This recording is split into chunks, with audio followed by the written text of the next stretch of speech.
I've said it once and I'll say it again. TikTok giving me the 10-minute version was a mistake. Anyway, this is my version of Halloween 4. Mind you, this is my favorite Halloween in the entirety of the franchise, but this is just the version I wish we could have got. We open in Haddonfield with a very much alive Laurie Strode, raising her daughter Jamie as a single mother. You might be like, why would she still reside in Haddonfield? Well, 1, she's less likely to get harassed by reporters there. 2, the entire town has a shared trauma bond. And 3, while she had her worst night of her life there, she also made all of her memories and friends and connections there, and there are still people in the town she loves. Ever since the incident with Michael, Laurie has essentially been having conversations with Dr. Loomis, kind of like therapy, but off the books. Mind you, Laurie is aware that Michael and her have a familial connection, and at first Loomis giving her therapy was both to keep an eye on her, but now he's using it to keep an eye on Jamie. You see, Jamie is completely and utterly nonverbal, and for a long time refused to communicate with people. However, now she does use sign language. Jamie is also a macabre little girl, drawing very violent pictures as well as collecting bones and little dead things. Now, Laurie isn't too freaked out by this because she herself was a weird little girl that put worms in her pocket. However, Loomis sees these as red flags that Jamie might have whatever evil was inside of Michael. Now, the town of Haddonfield itself has been drastically changed since the incident, to the point where they no longer speak Michael Myers' name. They simply state that on Halloween night, about a decade ago, a boogeyman came to town. This to protect younger generations from any sort of fear, and also to help older generations cope with the horrible night they faced. Even to the point where the town still sells the William Shatner mask in hopes that destigmatizing it will help with the healing process. It's getting closer to Halloween, and all the kids are drawing pictures in their class, and of course Jamie is drawing something spooky and scary, and this results in her getting picked on by her fellow classmates, them making fun of the fact that she doesn't talk and has to use her hands. One classmate even grabbing her wrist saying, "Now you can't talk," and her essentially kicking him and then beating the absolute snot out of the kid. Laurie, of course, gets called into the principal's office, to where the principal insinuates she may be taking after her uncle, and Laurie, in an absolute fury, storms out, taking Jamie with her. Of course, Laurie asks Jamie what that was all about, and Jamie says that he tried to take away my ability to talk, and Laurie, now realizing, oh, there is a logical explanation for this. This wasn't a random act of violence. This easing her conscience about what the principal insinuated. However, all those fears are brought back up when she goes to a meeting with Dr. Loomis, and he essentially says the same thing, that maybe Jamie should be committed now before anyone dies. Laurie now says that she's not going to see Loomis anymore because he's shown his true colors about how he actually feels about her daughter. The next day, Jamie is walking home from school when she is confronted by her bully as well as a gang of kids he has brought with him, essentially them all going to beat her up at once. They chase her through the neighborhood and she ends up at the old Myers place. She notices how the kids are hesitant to go near it, so she immediately ducks inside. Mind you, in my version, Jamie is 6 years old. The other kids are screaming at her to come out and how that's the boogeyman's house, and she's just like, no, fuck you. She searches around the house, essentially waiting for the other kids to get bored and leave, and finds Michael Myers. He's laying supine in the basement, unmoving, and she thinks that he's a mannequin until he rises up. Jamie is shocked and stumbles back into old canned food and wrappings. It's as if he's been living down here for a very long time. She begins to sign a greeting, however, he tilts his head in confusion. Jamie pulls out her notebook and writes down on a piece of paper her name. Michael takes it and stares at it for a while, then back at her, then takes the pencil from her hand and in big blocky letters writes out his name, Michael. Jamie isn't used to anyone outside of her mother treating her with any form of friendliness, so she takes this opportunity with gusto, her pointing at Michael's name and then signing it to him. Her becoming ecstatic when he mimics her signs, and she begins to teach him a few. Her name as well as wrapper and can, small things at first. To the point where it has gone dark, and Jamie realizes her mother's probably worried.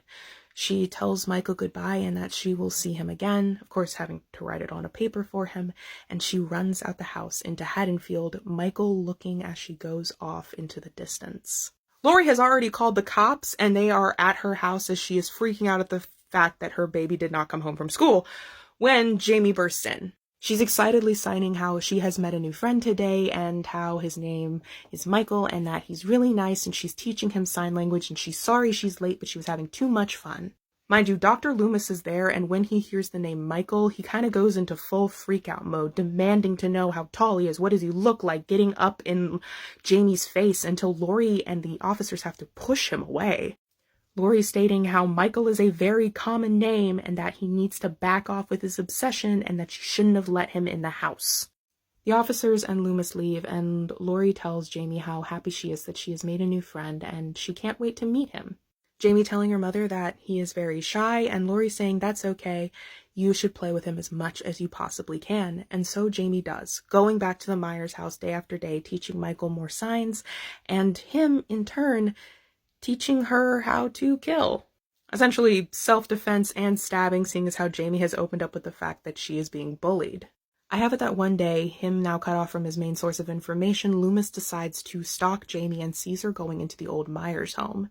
He immediately running to Laurie and telling her about this, and her shutting him down. She mentions how this new friend Jamie made has made Jamie so much happier, more confident, to the point where even her teachers are taking notice. Her stating that she's not going to allow Loomis to lock up her little girl just so he can write a book saying that she has the devil's eyes. This making Loomis reflect on the fact that maybe one of the big reasons he messed up so bad with Michael is because he stopped seeing Michael as a person. The day before Halloween, Jamie asks Michael if he wants to go trick-or-treating with her. He agrees, and she gives him a pumpkin pail. In return, Michael gives her a knife.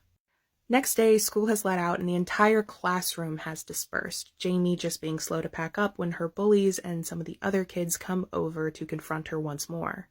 They had essentially been leaving her alone, not because they didn't want to beat her up, but because she had always been running to the Myers place right after school.